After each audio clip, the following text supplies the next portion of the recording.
I hadn't noticed it in years.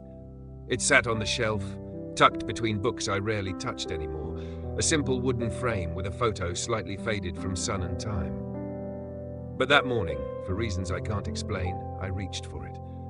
It was a picture of us, taken on a summer afternoon in the park near her old apartment. She had insisted on taking the photo, said we'd want to remember the light that day.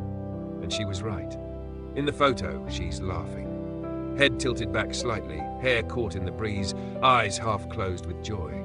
I must have seen that smile 100 times in real life, but somehow I had forgotten its exact shape, until now. I held the frame in both hands, thumb brushing over the glass like it might bring her back. Of course it didn't, but something inside me did return. Something softer than grief, a kind of remembering that didn't hurt quite as much.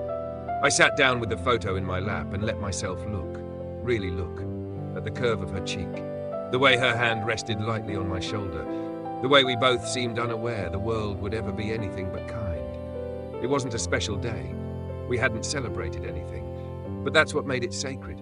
It was ordinary, and we were happy in it. And now, years later, with loss wrapped around the edges of everything, that simple joy felt holy. I didn't cry, not in the way I used to. The sharp grief had softened over time, like sea glass, still shaped by pain, but no longer able to cut. I whispered, "I miss you." And the room didn't echo it back, but it held it, like a quiet nod from the universe. I thought about all the things I never got to say, all the updates she'd never hear, all the days I'd wished she was still here to tell me it would be okay.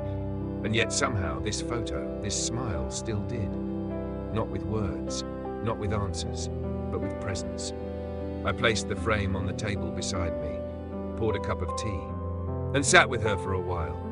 Not rushing, not explaining, just remembering.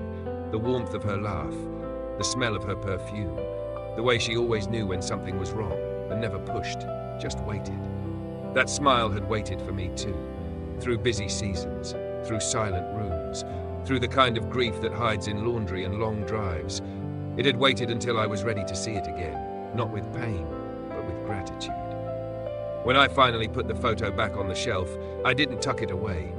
I placed it in the sunlight, so that each morning, as light moved through the window, her smile would find its way into the day again. Still laughing, still loving, still here.